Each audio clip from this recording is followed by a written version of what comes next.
to play Monopoly with you. And for 400 rounds of playing Monopoly, I didn't allow you to have any money. I didn't allow you to have anything on the board. I didn't allow for you to have anything. And then we played another 50 rounds of Monopoly, and everything that you gained and you earned while you were playing that round of Monopoly was taken from you. That was Tulsa. That was Rosewood. Those are places where we built black economic wealth, where we were self-sufficient, where we owned our stores, where we owned our property, and they burned them to the ground.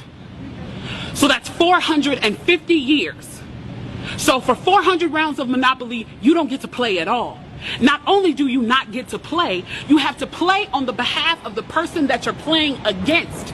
You have to play and make money and earn wealth for them, and then you have to turn it over to them. So then for 50 years, you finally get a little bit and you're allowed to play, and every time that they don't like the way that you're playing, or that you're catching up, or that you're doing something to be self-sufficient, they burn your game. They burn your cards. They burn your Monopoly money. And then finally at the release and the onset of that, they allow you to play, and they say, okay, now you catch up. Now at this point, the only way you're going to catch up in the game is if the person shares the wealth, correct? But what if every time you share the wealth, then there's psychological warfare against you to say, oh, you're an equal opportunity hire.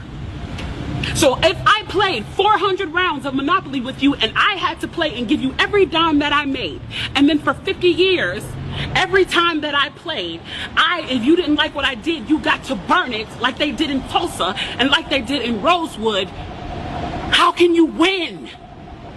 How can you win? You can't win. The game is fixed. So when they say, why do you burn down the community? Why do you burn down your own neighborhood? It's not ours. We don't own anything.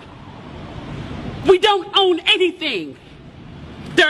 Trevor Noah said it so beautifully last night. There's a social contract that we all have, that if you steal or if I steal, then the person who is the authority comes in and they fix the situation. But the person who fixes the situation is killing us. So the social contract is broken. And if the social contract is broken, why the fuck do I give a shit about burning the fucking Football Hall of Fame, about burning a fucking Target? You broke the contract when you killed us in the streets and didn't give a fuck.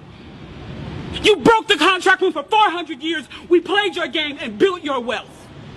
You broke the contract when we built our wealth again on our own, by our bootstraps in Tulsa, and you dropped bombs on us. When we built it in Rosewood and you came in and you slaughtered us. You broke the contract, so fuck your Target. Fuck your Hall of Fame.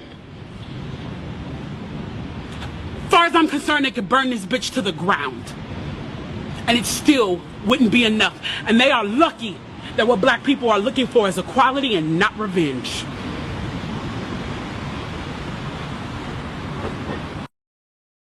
I think this brother